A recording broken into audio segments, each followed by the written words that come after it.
Good morning, what's going on? It's Brett Klika with SPIDERfit Kids. Happy holidays if you're home like we are for the holidays. It's awesome to be with family. Hopefully you get a lot of time to spend with your family, and I know that some of you might be cooped up. I'm lucky enough, I'm here in San Diego. The weather's not been great, but we can't complain.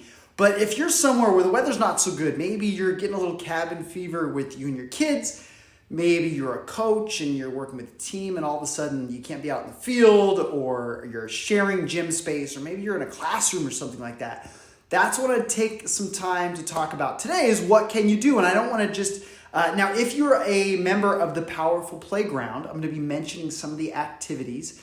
So I would highly recommend getting a piece of paper, getting something you can write this down so you'll remember what we're talking about here. I'm going to give you some ideas. But there's an opportunity when you're forced inside.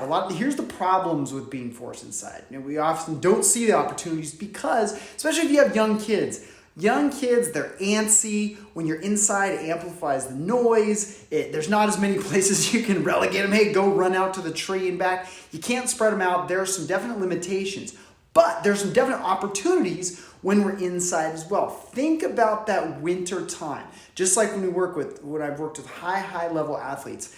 All year long of training isn't just one big cycle of go as hard as you can, get faster. It doesn't work that way. There's different times of the year we work on different things. Winter, when we're indoors, might be a great time to work on things like strength, like explosiveness, like balance. Use that opportunity. I will give this caveat to any of these. Make sure when you design it within a program, if we're doing, let's say, an eccentric strength or something like that, we don't want to do it for 15 minutes with a bunch of 18-year-olds or a bunch of 8-year-olds. You're going to get really bored. So it's just think about 5-minute chunks with some of these and move them around and keep them moving. So the first thing, when we're indoors in a very small space, things in place. And I know you're sitting there saying, well, obviously, here's some different ways we can take the average calisthenics or anything you do and make it more interesting and actually work on some of those other things like agility, like rhythm, like some of those other things. So in place, doing things at varied tempos. So if you're a coach that used to just saying, hey, everybody, do your jumping jacks. Okay, now you're done with that. Now do your push-ups. Now you do your squats. Kids over time, because I know this because even working with kids, onto adults, if you work with adults right now, they generally have one pace. When you say do push-ups, they have push-up pace, they have squat pace. If all of a sudden you come in and say, okay, I'm going to do it on my tempo, it throws them for a loop. They learn to do things at one pace. The problem with that is they don't have as much body awareness, not enough coordination, things like that. So if you're going to do push-ups, you're going to do squats, if you're going to do jumping jacks, you're going to do anything in place, try it with varied tempo, even doing jumping jacks, doing it at fast, slow, medium. If you have the Powerful Playground, looking at rhythm jacks, that's one of the opportunities you have there right in place. But just looking at how can you mess with the tempo and just to make it so that they do have to work on that. Remember, agility is a form of tempo. Now, eccentrics and isometrics. For some reason, I think coaches are afraid to do these. I think it's because maybe they think it's boring. It's not as cool to put on Instagram that you're be humble, hungry, grinding, whatever hashtags you want to use. But what eccentrics do is they actually get you a lot stronger. What eccentrics are is, let's say I'm doing a push-up, my way down, when I'm lowering, my muscles are actually under load, they're lengthening under load. That's eccentric. So when I'm in the lowering portion of a squat, the lowering portion of a push-up. Practicing, especially with kids that can't do push-ups. We just released on the Powerful Playground eccentric push-ups. Teaching kids to think of push-ups like a moving plank, moving down to the ground as slow as they can, and then just letting it go at the bottom, get up top, and then go back down again. It's a great way to teach exercises, but also isometrics. If you're working on technique in anything, isometrics are a really important thing that we can get going for kids. So instead of just constantly running circuits where kids are just going and going and going, take some time to do some eccentrics, do some isometrics when they're holding a position for an extended period of time. 30 seconds, maybe a minute. Realize 30 seconds is a lot for kids. Now, taking this opportunity for the band, we just did eccentric push-ups. We just released that in Powerful Playground, but also band-assisted work. If you have kids that are struggling with strength-to-weight ratio, let's say you're a football coach, you're a soccer coach, you're a tennis coach, you're someone who's traditionally outside, but now you have to be inside. Finding some of those weaknesses kids have. Maybe your kids can't do a lunge. Maybe they're having difficulty doing a push-up. Get some bands. I recommend the jump stretch bands like this, you can actually do assisted work. And since you're not outside, the pressure to do the tactics of your sport isn't as high. So hanging this from something tall, holding it yourself, having the kids actually use this, and we have this in the Powerful Playground this month. We have band-assisted lunges, band-assisted push-ups. I believe that comes out next month. But anything where the band is actually helping with the movement, it helps that motor pattern be ingrained. Yes, over time they're going to get stronger, but first they need that coordination and motor pattern. Now next, balance. Balance is something that often isn't developed enough, and because coaches think that they need to have balance pads, they need to have some unstable surface. Trust me, you don't have to have that stuff. Just having kids balance on one leg, moving their head around, balancing on one leg, crossing their midline. Look at balance spelling if you're on the Powerful Playground. But anything where you're on one leg, or really not even on one leg, on different body orientations. Look at 4-way move on Powerful Playground, where they're moving, they have to go down, we call out a number, a body part, or we call it number of body parts, 2 or 3 or 1 or 4, whatever it is, they have to balance on that number of body parts, on different parts of their body. So there's different ways to balance, but also if you feel your kids really got it down, they can balance on one leg in different orientations, they can close their eyes, they can lift their leg, and they can move and cross the midline. Well, then take off their shoes. And before you go and get all kinds of fancy stuff, just have them this indoor time during the winter when we're indoors. We're not outdoors. We have to worry about what's on the ground and all that. Have them do some barefoot training. Get their feet strong. Get that proprioception back in the bottom of their feet that they lose because they're always wearing shoes. And to make it interesting, the kids like it, what I did is I got one of these. It's a soft balance beam and folds up to 7 feet. And it's just a great way to add something extra. I throw into obstacle courses, all those different things. Kids love it. Now, explosiveness. If we want to get kids fast, we want them to jump higher, we want them to do all these different things. We see coaches line up lines and they're just running. Their kids' tongues are hanging out on the ground. That's not when we actually get explosive, when we're fatigued.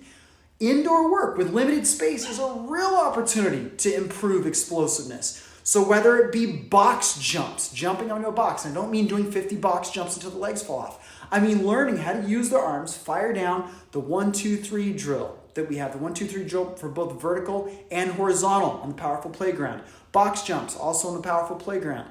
Looking for these different things, starting sitting on a box, jumping as far as they can, learning how to use their body at different paces, different speeds, using different amount of energy.